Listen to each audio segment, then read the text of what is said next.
मेरे प्यारे बच्चे, तुम अभी बहुत परेशान हो क्योंकि तुम्हारे हजारों कोशिशों के बाद भी वह तुमसे बात नहीं कर रहा है।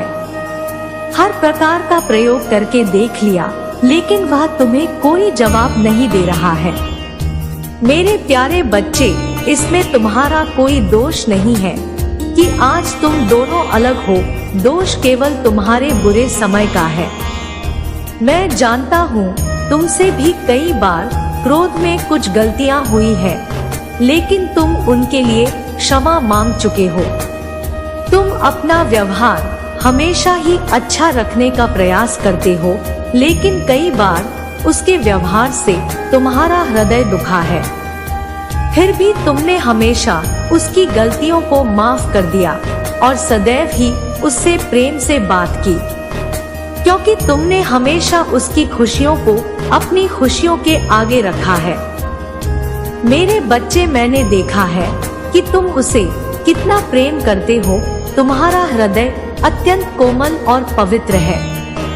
तुमने कभी भी उसके प्रति कोई गलत विचार अपने मन में नहीं रखा। तुम कभी किसी को कोई गलत शब्द नहीं बोलते, सदैव अपने क्रोध को शांत रखने का प्रयास करते हो। तुमने उससे सच्चा प्रेम किया था, उसका प्रयोग करने के लिए उसके साथ नहीं थे। तुमने तो हमेशा उसकी बात मानी, उसकी इच्छा के अनुसार व्यवहार किया। फिर वह आज तुमसे बात क्यों नहीं कर रहा? क्यों तुमसे दूरियां बना ली है उसने? मेरे बच्चे, हर व्यक्ति एक समान नहीं होता। तुम नहीं जानते कि उसके मन में क्या चल रहा था।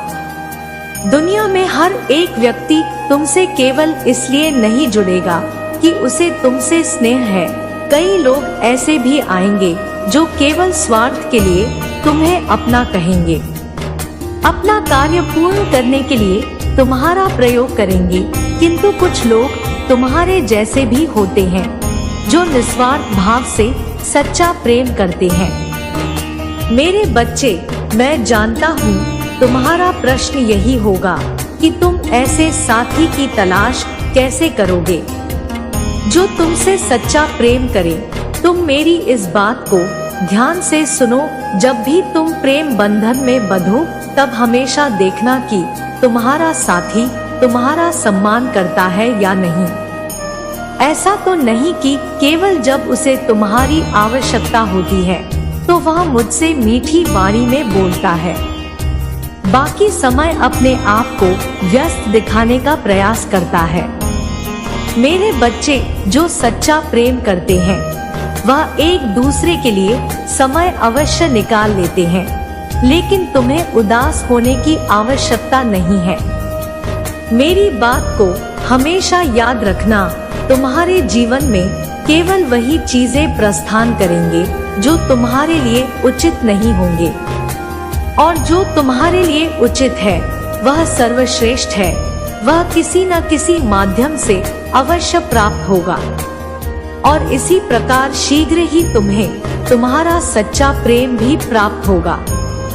यदि अभी जो व्यक्ति तुम्हारे साथ है वही तुम्हारे लिए उचित है, वह अवश्य बदलेगा। दोनों में गलतफहमी और दूरियों का कारण कोई तीसरा है।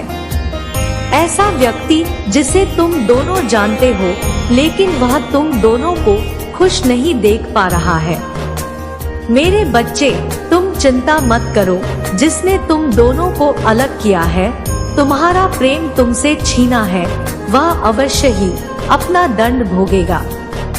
मेरे बच्चे, वह व्यक्ति नहीं चाहता कि तुम दोनों एक साथ रहो। एक दूसरे की खुशियों का ख्याल रखो, एक दूसरे का हर परेशानी में साथ दो।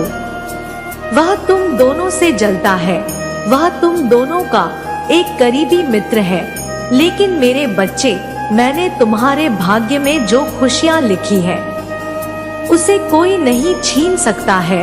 यदि तुम दोनों एक दूसरे के लिए बने हो तो वह समय आने पर तुम दोनों एक साथ अवश्य होगे, और तुम दोनों एक खुशियों भरा जीवन बिताओगे। मेरे बच्चे, तुम उससे नाराज मत रहो। अपने बीच की गलत फहमियों को दूर करने का प्रयास करो, किसी तीसरे की वजह से अपने रिश्ते का अंत मत करो। मेरे बच्चे, मेरा आशीर्वाद हमेशा तुम्हारे साथ है। तुम जरूर सफल होंगे। मेरा आशीर्वाद पाने के लिए शुभ अंक 1111 लिखो। वह दिन दूर नहीं जब तुम दोनों एक साथ होगे। मेरा साथ तुम्हारे साथ है। तुम कभी भी स्वयं को अकेला मत समझना। मैं हर परेशानी में तुम्हारे साथ हूँ। तुम्हारी खुशियाँ तुम्हें अवश्य प्राप्त होंगी। मुझ पर विश्वास रखो।